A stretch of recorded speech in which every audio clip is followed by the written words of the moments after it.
The DeltaWing is a prototype racer developed by DeltaWing Racing Cars.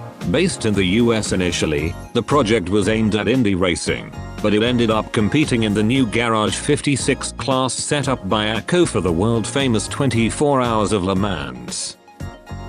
Garage 56 was a category that promoted new technology. In the spring of 2012, Nissan Motor Company joined the project, providing the engine and sponsoring the team. The race car's most notable characteristic is obviously the triangular shape of the car, with its extremely narrow front tread width. This design reduces air resistance, making it an open-bodied car that actually maintains a low CD coefficient of drag of 0.24, despite the fact that open cars usually tend to generate more air resistance.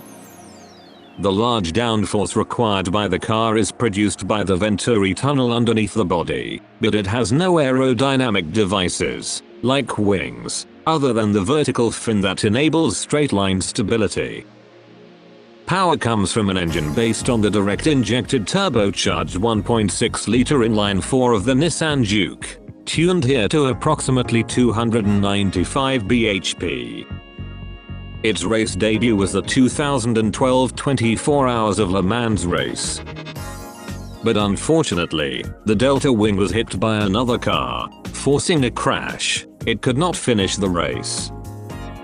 The car returned to race in autumn of that year at the final round of the ARMS series at Road Atlanta, with the first GT Academy winner, Lucas Ordonez, and Gunnar Jeanette driving.